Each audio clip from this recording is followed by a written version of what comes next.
June 16th, 2017, by Yoda, Chapter 12, The New Scriptures as written by Sananda, Jesus. By Catherine E. May, PSYD, on 9/5/13.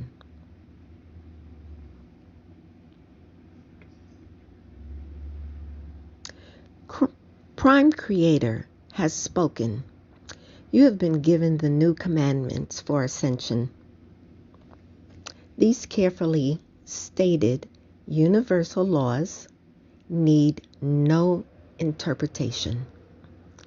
There are no hidden meanings or mysterious inferences in these words. They are simply the true expression of our Creator, giving us help to carry us through the coming days. No person on planet Earth will be exempted from these laws, and no person will be excluded from the privilege of ascension except by their own choices. Why would anyone want to be excluded from this glorious opportunity? It is a simple matter of being willing to accept the existence of a life after death and accepting the idea that you are each in charge of your own destiny. In addition, there are many who have subscribed to the religion of scientific exploration, which requires that nothing is believable which cannot be seen and touched by the five senses. This limited review has achieved much in terms of understanding the physical world around you, but it cannot offer understanding of the mysteries of life in higher dimensions. Many people have become so rejecting of anything that sounds like religion that they will reject these teachings simply because they have our names on them. To them, you can say it is our desire to end the practice of all organized religion in favor of a direct conversation with each of you personally. There is no requirement that you adhere to any cult-like organization or any elaborate set of rules or behavior beyond what you read here. We do not wish to gain converts to a particular practice or belief system. We want to teach you how to reconnect with the God in you, your sacred I Am presence. There is no need for any other guidance outside yourself. We also wish to introduce you to the heavenly host. This general title refers to all the enlightened beings in spirit form, from Prime Creator, Mother, Father God, and me, to the archangels of the ascended masters who are old souls working with us to help you along your path. They are beings with much experience and expertise in the way of three-dimensional life, and they understand well what will be required for you to complete your ascension. These beings have not often been spoken of in the Bible or other writings except in relation to their earthly incarnations, except perhaps for me and my mother, Mary. Kuan Yin's popularity in Asia is an exception. Thanks to his work to establish the prosperity funds to rescue planet Earth from economic slavery, Saint Germain is becoming more well known in the Western world. Their influence is profoundly felt on the surface of the planet, even if their presence is not yet acknowledged. These are the ones who guide and look after you, and their encouragement and direction can be felt by anyone whose heart and mind is open. You generally refer to their messages and intervention as intuition. These are your family, dear ones. They have looked out for you for eons. Many of you have worked closely with them during your time between lives and even now, during your sleeping hours.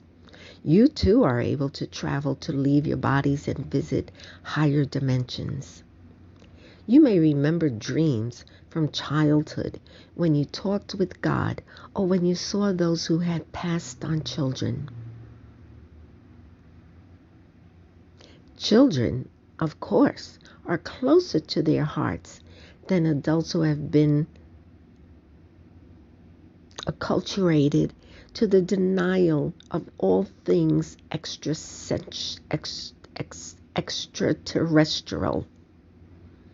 You will laugh when you arrive in higher dimensions and find how tiny your peephole to the cosmos has been.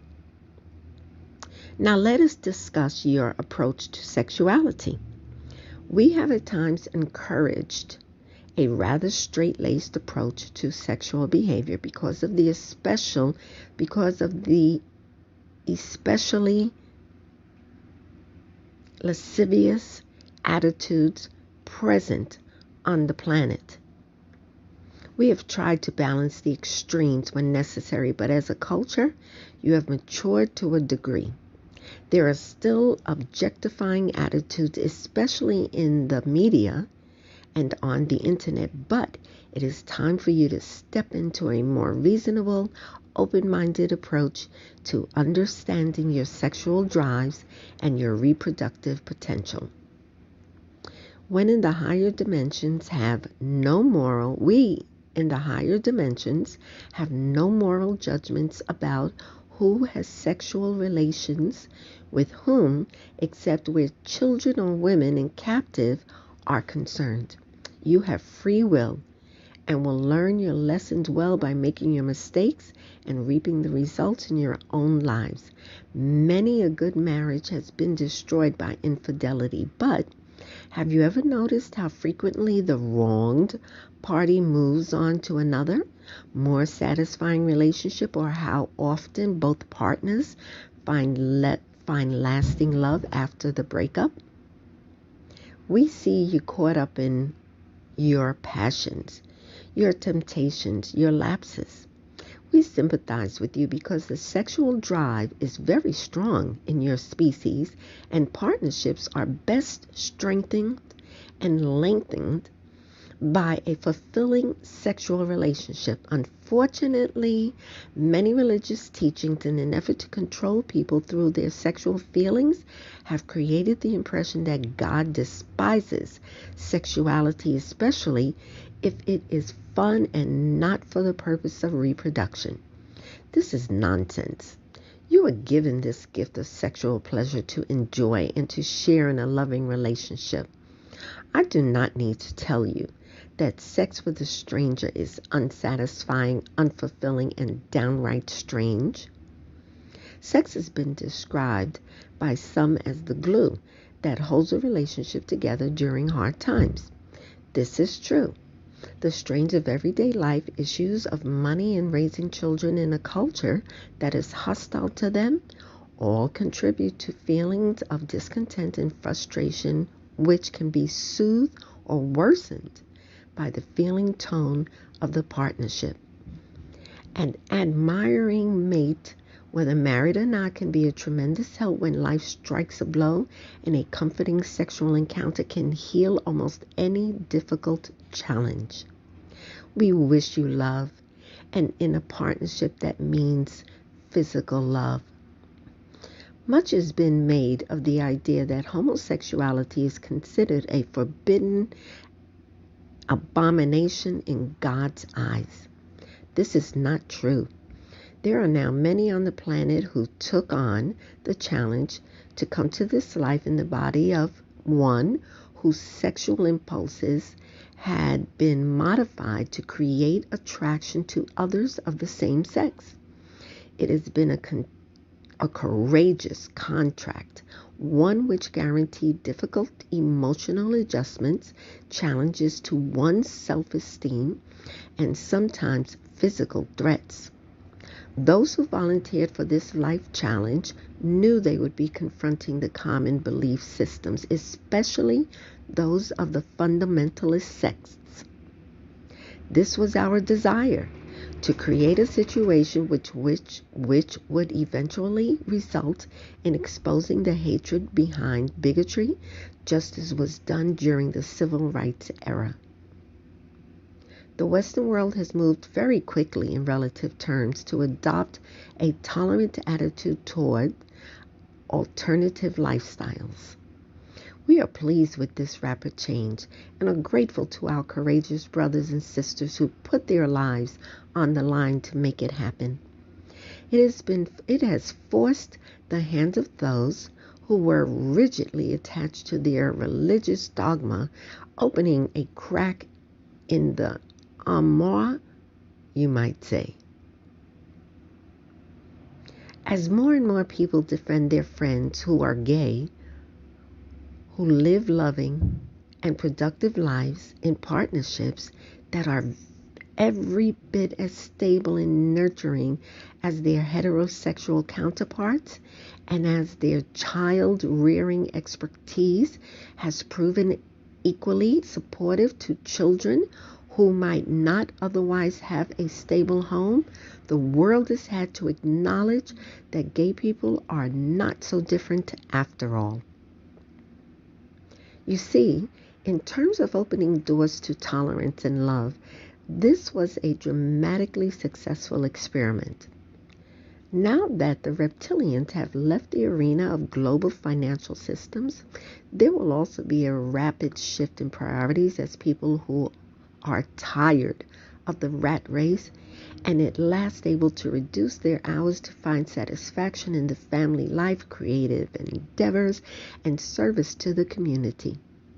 With the war machine winding down, there will be enormous amounts of money available for amenities which make life more comfortable and more fun. Charitable funding is also on the increase, and we will begin to be felt as an engine of productivity in the arts, in music, drama, dance, and other creative endeavors. A new respect for artistry is already beginning to be felt as the same old gyrating, scintillly dressed popular music stars lose their luster by comparison with truly talented singers and songwriters who bring their heartfelt songs to a public that is hungry for real meaning. The reptilian preference for peddling cheap and tacky in every area of life is now at the end. Humanity will now rise to the level of artistic expression which has been seen before, when beauty and excellence was celebrated as in the European Renaissance and the height of the Greek and Roman period. What a pleasure it will be to see galleries and museums, parks and homes filled with the astonishing, beautiful creations of which human mankind is capable.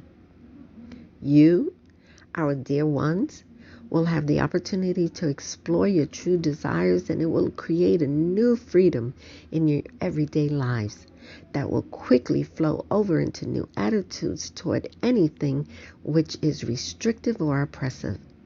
This is the new opening of portals to a high dimensions having their effect.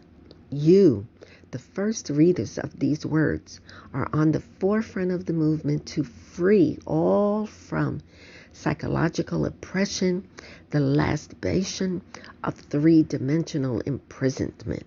You will very quickly reclaim your right to think for yourselves, experience your own feelings, and decide for yourselves whether you feel the presence of your loving Mother, Father, God, whether you too can hear my voice when I embrace you and speak softly into your ear. Faith is not blind. Beloved brothers and sisters, it is based in experience.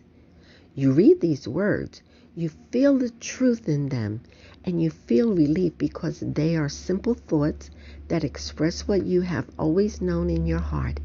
These messages will only be upsetting to someone who has been convinced to blindly accept something they do not truly feel, but have adopted because someone made an internally consistent argument that appealed to their ego brain.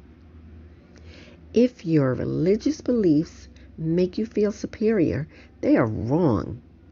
If they make you feel shame, they are mistaken. If they make you feel fear, they are coercive. If it makes you angry or anxious when others do not agree with you, you are vibrating at a low level and you need to raise your love quotient rather than invest in defending a set of ideas or principles, no matter how right you may think they are. These truths I give you now are timely because of your preparation for ascension. In earlier days, it was timely to emphasize other principles because of the conditions people were living under. You have evolved. You have access to a far greater information because of your internet, and you are more familiar with the basic concepts of astronomy, physics, and economics. The concept of space travel, for instance, is not entirely strange to you, even though your governments have made every effort to keep secret those things which are becoming common knowledge to the entire populace. There are a few individuals who have not seen spacecraft in their skies, and the sightings are increasingly daily. The institution of free education for all through high school, while not a perfect system, has created a populace in the Western world and parts of the Far East where 100% literacy is the norm. Compare this to just 150 years ago. I am now able to talk with you about the waves of plasma energy from the central sun in the center of the universe, and you read on. When we mention that your DNA strands are being activated, you have enough familiarity with the concepts to discuss it and ask questions. Even the ability to write these words in English and accept to have an audience far beyond your shores is a remarkable phenomenon. You see, this is why we need a new version of the scriptures. Much of the old writings are in language which now sounds stilted or unintelligible, and much has been skewed over time to satisfy the desire for restrictive dogmatic teachings with which to frighten and control people. Many of you are familiar with A Course in Miracles, which is a large work which I dedicated about 40 years ago. It is difficult for many to tackle and far more complex than the simple and direct words I give you here. Now is the time for clear, definitive answers to pressing questions, a time to reach the greatest number of people possible. Now is the time for action. As you read these messages, allow the feelings of my heart to speak to you. Let the love of Prime Creator speak through these pages. Let Mother God's tenderness and Father God's strength flow through your veins. Then feel Mother God's feminine strength and Father God's masculine tenderness soak into every cell of your body. Feel the light and radiant expression of love I feel when I connect with them and with Prime Creator. I send a great expression of tenderness and joy, which is the essence of our beings, to you, beloved ones. Feel our embrace, our admiration for you, and you raise yourselves up and rejoice with us. It is truly a magnificent time to be alive. I love you all, my brothers and sisters of the stars. I am your Sananda, Jesus. Transcribed by Catherine E. May, September 2nd, 2013, 9 p.m. EDT. Fendi Canada, www.honeedslight.org.